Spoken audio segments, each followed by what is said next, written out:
হাতীৰ গছকত প্ৰাণ গ'ল বন সহায়কৰ।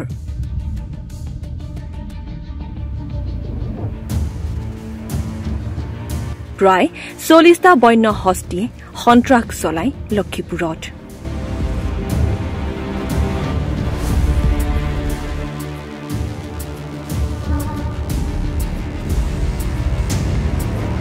এক দুখ বিদাৰক ঘটনা। হাতীৰ গছকতি প্ৰাণ গ'ল গোৱালপাৰাৰ লক্ষীপুৰৰ বন সহায়ক লস্কৰ ৰাভাৰ।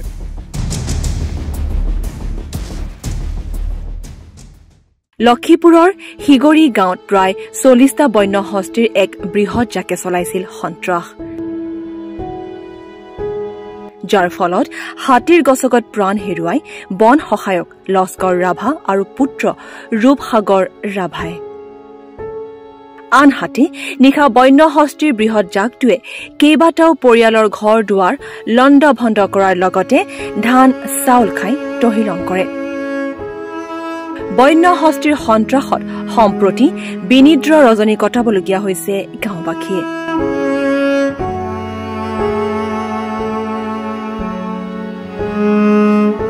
বন্য হস্তীৰ গছকত কৰুণ মৃত্যুক সাৱটি লোৱা পিতা পুত্ৰ লস্কৰ ৰাভা আৰু ৰূপসাগৰ ৰাভাৰ বাসগৃহত সম্প্ৰতি শোকাকুল পৰিৱেশে বিৰাজ কৰিছে।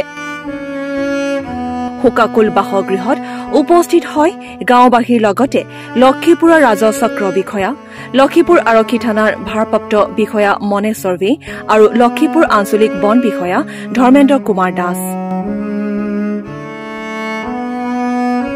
আটাইকেইগৰাকী বিষয়াই বিগত 25 বছৰ ধৰি বন সহায়ক হিচাপে কাম কৰা লস্কৰ ৰাভাৰ পৰিয়ালক সাক্ষাৎ কৰি সমবেদনা জনোৱাৰ লগতে প্ৰাথমিক তদন্তও কৰে।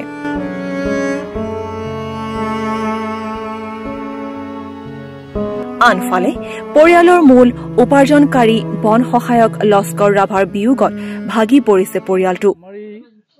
লক্ষীপুৰ বন বিষয়া অঞ্চলত আজি নহয়, আজি 9 বছৰৰ পৰা হাতী আৰু মানুহ সংঘাত চলি আছে। আজি বহুত দুখৰ বিষয় যে আজি এই যিজন মানুহ মৰিছে, হাতীয়ে গছকি মাৰিলে পিতা পুত্ৰ, তেখেতে আজি 30-35 বছৰ আগৰ পৰাই ফৰেষ্ট ডিপাৰ্টমেণ্টৰ লগত সংযোগ কৰি তেখেতে মাষ্টাৰুল হিচাপে কাম কৰি আছিলে। আৰু লগতে মই জানাত যে আমাৰ ৰেঞ্জাৰ মহোদয় তেখেতৰ স্থায়ী সংস্থাপনৰ কাৰণে প্ৰবৰ্জালত পঠাই দিছে। এতিয়া তেওঁলোকৰ ঘৰত কোনেও নাই, বহুত মানে অসুৰি ধৰণৰ হৈ গৈছে।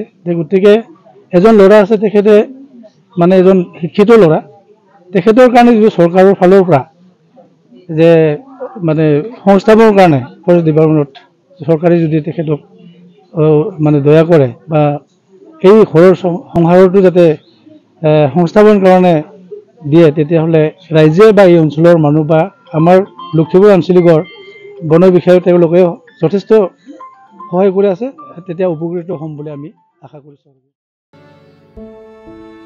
সেয়ে অসহায় পৰিয়ালটোক উপযুক্ত ক্ষতিপূৰণ দিয়াৰ লগতে পিতৃৰ কামত বন সহায়ক লস্কৰ ৰাভাৰ জ্যেষ্ঠ পুত্ৰ বিজিত ৰাভাক নিয়োগ কৰিবলৈ চৰকাৰ তথা বন বিভাগলৈ দাবী জনাইছে ৰাভাৰ পত্নী তথা গাঁওবাসীয়ে। ইমান বছৰ কষ্ট কৰি মাষ্টাৰৰ চৰকাৰৰ বন বিভাগৰ কাম কৰি মৰিছে, আমি মৰি গ'ল। মোৰ আৰু উপায় নাই। ডাঙৰ ল'ৰা এটা আছে, এইখন ফাৰ্ষ্ট ছেমিষ্টাৰ পাছ কৰিছে। বাপেৰ কামটা যদি চৰকাৰ মোৰ ল'ৰাটোৰ কাৰণে উপায় দিয়া, মোৰ আৰু উপায় নাই।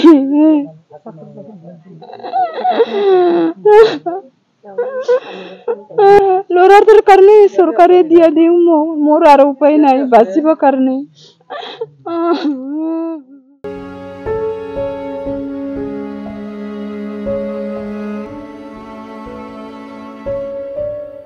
News desk report, D news আৰু ডি নৰ্থ ইষ্ট।